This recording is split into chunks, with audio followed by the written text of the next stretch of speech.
Salut les amis, j'espère que vous allez bien. C'est votre bon vieux Soudien qui a proposé un focus. Et oui, on va tranquillement se diriger vers la Coupe du Monde. Et forcément, on va aller s'occuper de nos petits bleus.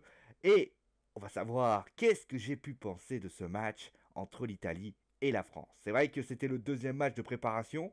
Un match très intéressant parce que forcément Didier Deschamps a fait un peu tourner l'effectif. Des joueurs qui n'avaient pas joué contre l'Irlande ont été titulaires. Il restait d'ailleurs que seulement, alors je vais vous les citer, Umtiti, il restait que trois personnes, hein, Kanté et Griezmann, Mbappé d'ailleurs également, mais les autres ont été remplacés. On a vu notamment les débuts de Benjamin Pavard, Lucas Hernandez était là, oui, Corentin Tolisso aussi était là, aussi de la dernière fois, Pogba était titulaire, donc ça permettait notamment de distribuer un peu les cartes, et on s'attendait réellement à ce que l'équipe de France nous offre un nouveau visage, et c'est ce qui s'est passé, qui sont un peu dans la continuité. C'est vrai que contre l'Irlande, c'était relativement un match facile, hein, les Français se sont un petit peu baladés, et là on allait voir justement face à une grosse équipe, même s'ils ne sont pas en Coupe du Monde des Italiens, ça reste quand même une grosse équipe, et on va dire que le match était quand même assez intéressant et plein d'enseignements, et on va en parler bien sûr durant ce focus. Alors, on va rappeler rapidement ce qui s'est passé durant le match. Ouverture du score des Français par Umtiti sur une frappe de Mbappé. Sirigu qui était titulaire détourne. Umtiti qui renvoie la balle au fond.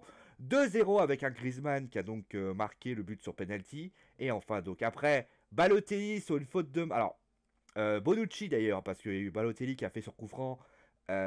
Faute de main de Loris, qui d'ailleurs va pas aider à ne pas calmer les fameux débats entre Mandanda et Hugo Loris.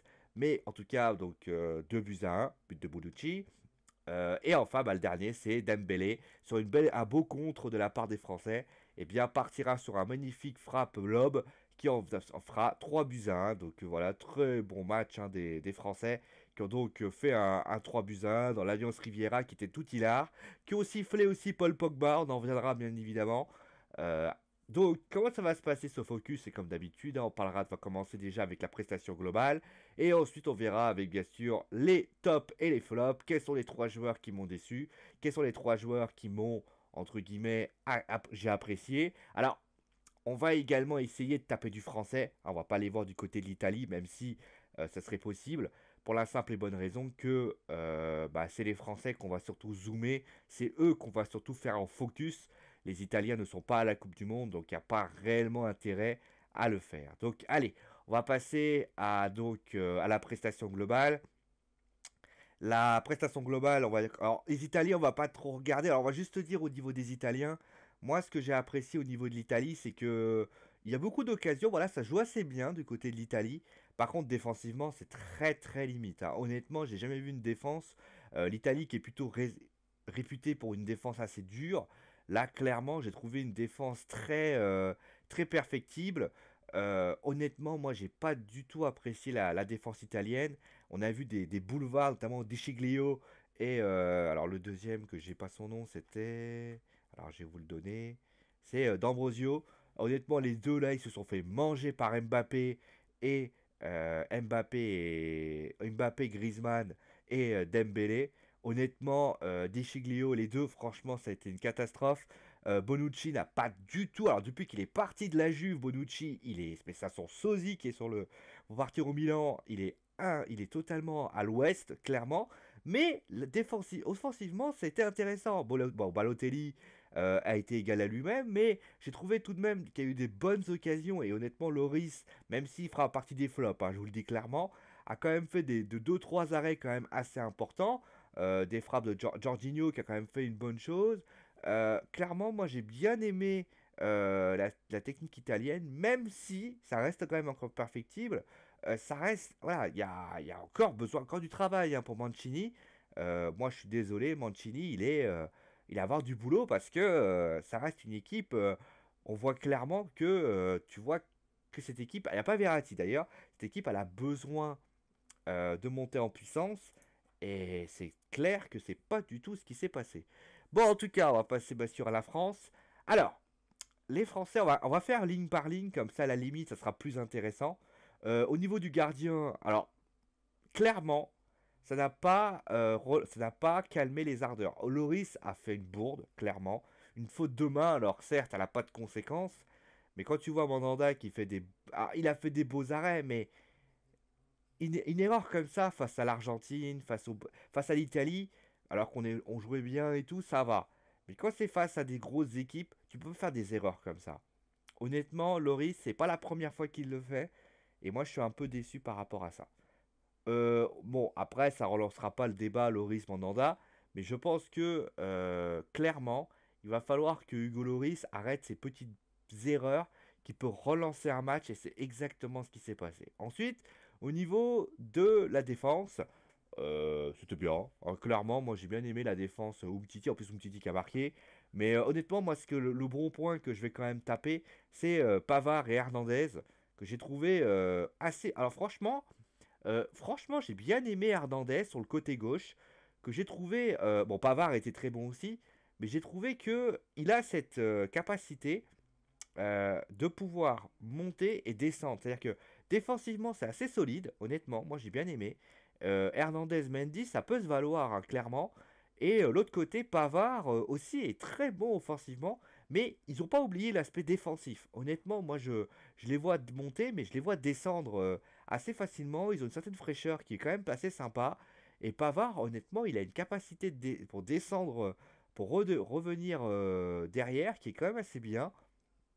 Quand vous voyez d'ailleurs que Disciglio et Ambrosio ont vécu un calvaire, clairement. Et je parle même pas de ceux qui étaient devant, hein, parce que eux aussi, ils ont galéré. Alors, certes, ils étaient plus haut, mais Berardi et Chiesa, ça a été pareil, hein. Honnêtement, ça a été une catastrophe. Honnêtement, voilà, ça a été compliqué pour le pauvre, pour les deux pauvres, voilà. Mais voilà, Disciglio et Ambrosio, clairement, si il y a eu vraiment un apport offensif sur les côtés, clairement, il y a eu pas mal de jeux sur les côtés d'ailleurs, et là c'était pas mal. Au niveau dans l'axe, Rami Umtiti, c'était bien. Après, je pense que voilà, ça va être Varane qui va prendre sa place, mais c'est quand même solide et clairement, je pense que Varane Umtiti, ça reste quand même la défense centrale de l'équipe de France. Mais clairement, moi je suis quand même assez.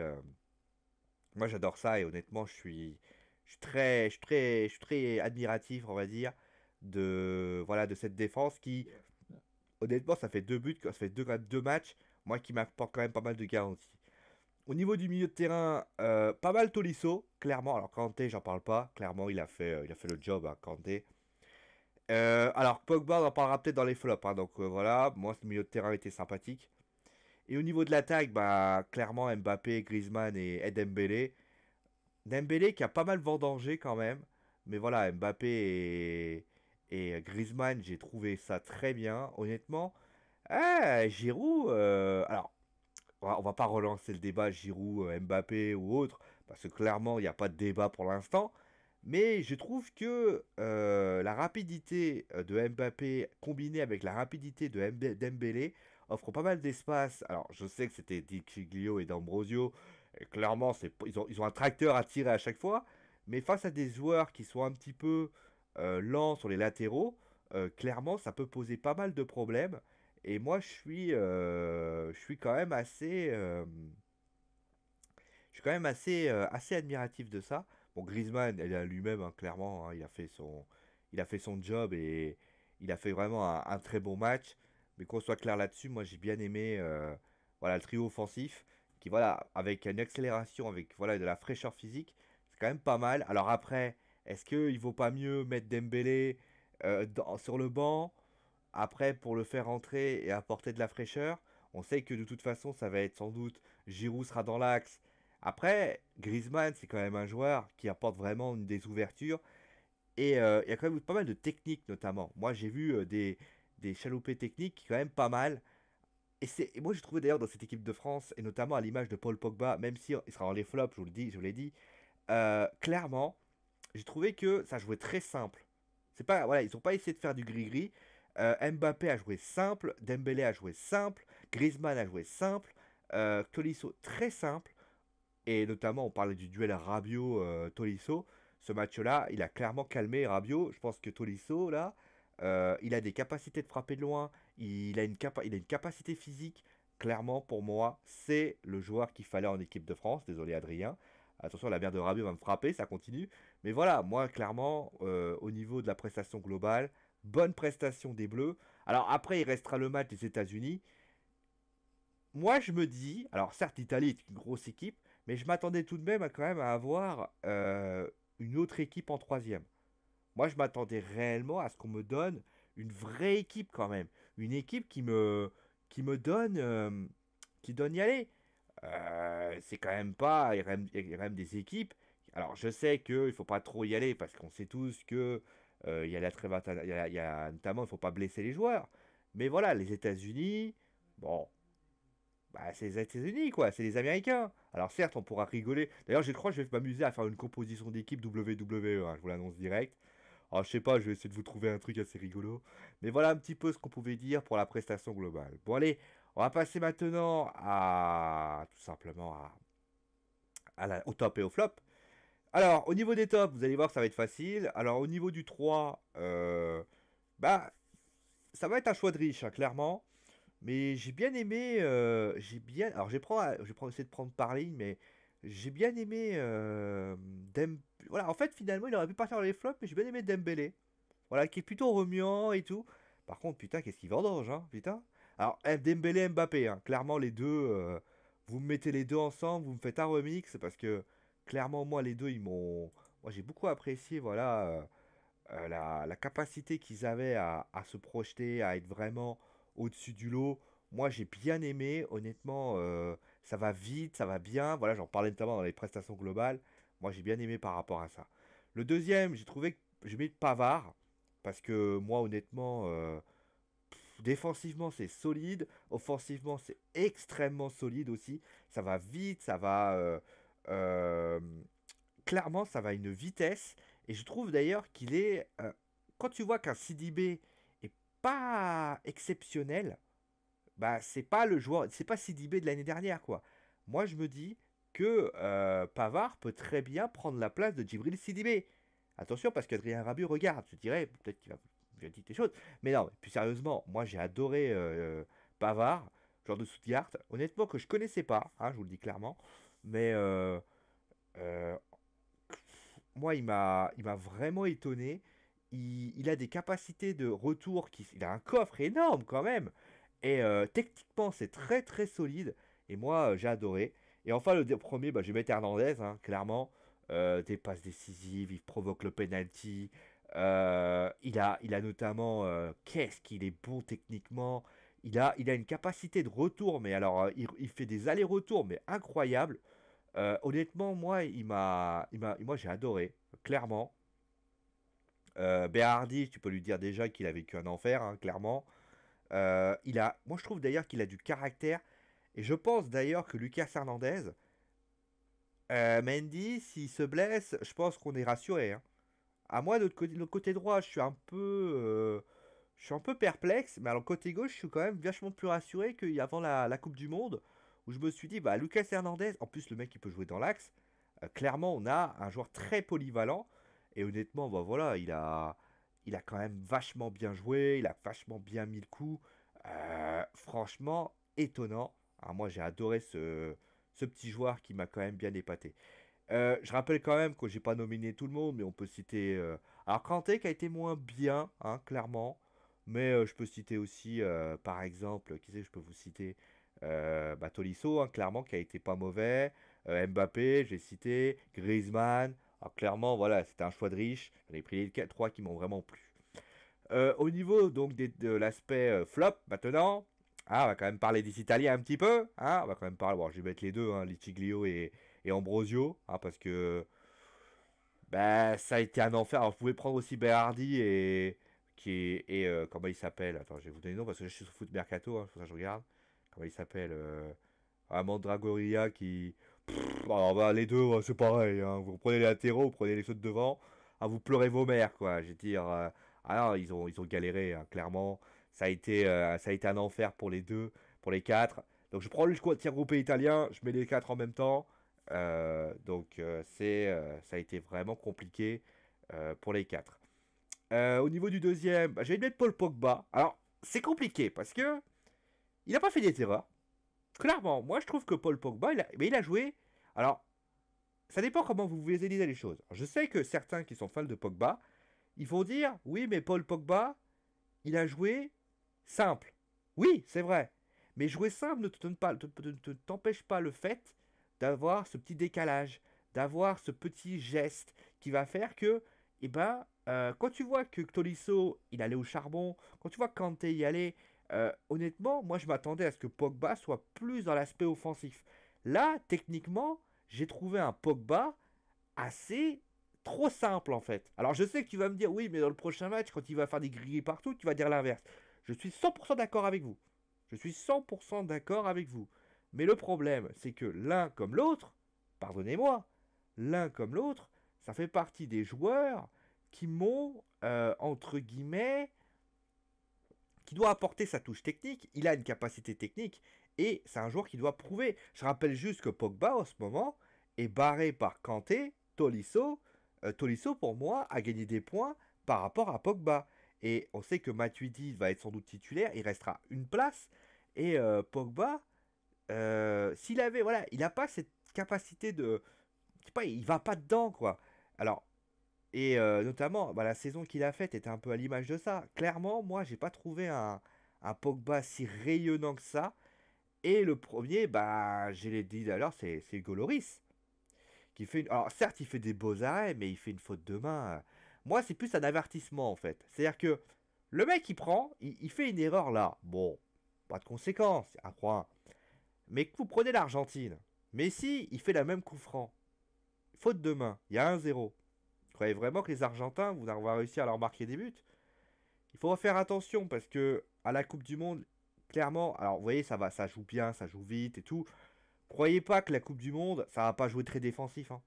Toutes les compétitions internationales depuis des années, on les voit, à part peut-être l'Allemagne de 2014 et peut-être celle de 2016 qui était quand même, en général, ça joue très bas, ça joue très défensif. Regardez, et regardez d'ailleurs, ça marche, hein. Les Croates, les mecs de l'Euro 2016, prenez les mecs de l'Euro 2016, vous voyez très bien comment ça se passe. Les Portugais, ah bah l'exemple, les Portugais, ils ont joué tous défensifs, au final ils ont gagné la Coupe d'Europe. Donc, et notamment je me souviens de Papy qui avait été allumé les Portugais à ce moment-là. Mais moi je suis désolé, quand tu es joueur, c'est l'aspect défensif. Et quand tu sais qu'il y a une petite erreur peut avoir des conséquences énormes, bah moi j'ai envie de dire faire attention aux fautes de main quoi. Et ça c'est vrai, hein, des petites erreurs comme ça. Et on sait que bah il reste Wandanda qui est pas mal. Moi clairement, moi il fait partie de ces joueurs qui m'ont un peu déçu. Voilà. Bon bah voilà, on a fini avec le match. On va parler rapidement de Zinedine Zidane, hein, parce que je pense que vous avez envie d'en parler un petit peu. Moi j'ai, alors j'ai deux choses à dire. Un, bah clairement bah il part sur la grande porte, hein, clairement. Par la grande porte, pardon. C'est resté un joueur exceptionnel. Il a fait 3 Ligues des Champions. Il aurait pu rester. Mais je pense qu'il savait que cette équipe, elle avait un temps. Et il était peut-être temps de s'en aller maintenant. À un moment donné, tu sentais que durant la saison, devant des matchs contre les Ganes, des matchs contre d'autres équipes qui étaient un peu inférieures, tu, sens, tu sentais que l'équipe, elle était moins rayonnante. Mais le truc, c'est que en Ligue des Champions, ça élevait.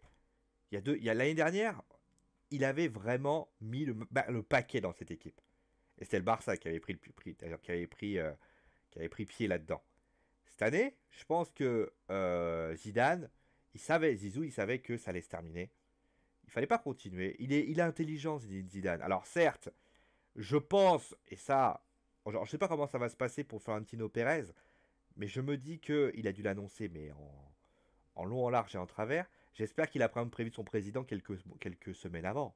Parce que si le mec il l'a prévenu en même temps que les journalistes, moi je suis Florentino Pérez, je fais la gueule, hein. Parce qu'il faut trouver quelqu'un. Alors on parle de Pochettino. Joachim Low d'ailleurs a déclaré d'ailleurs qu'il ne serait pas candidat. Après il n'y a pas beaucoup de noms, hein. Pas beaucoup de noms. Alors quand tu regardes bien, il n'y a pas énormément de noms. Alors certes, dans les sélections, il y aura sans doute des sélectionneurs qui vont s'en aller. Par exemple, il y aura sans doute Tite qui. Il y a peut-être des entraîneurs. Voilà, s'imaginer le Brésil va pas, il y aura peut-être Tite qui va partir. Il y aura peut-être. Comment il s'appelle d'ailleurs, attention, parce que si Tite s'en va, qui va au Real, vous allez voir. L'arche des Argentins. Tu peux voir également, par exemple. Alors, il y a aussi des entraîneurs, des sélectionneurs des entraîneurs qui ne sont pas en place. Luis Enrique, même si je pense pas, il faudra lui couper une couille pour qu'il aille du côté du Real Madrid. Il y a des entraîneurs qui ont été également virés. Qui c'est que je peux citer au niveau des entraîneurs virés européens? Alors, je ne les ai pas en tête, clairement. Rafael Benitez, même si je pense pas qu'il reviendra au Real.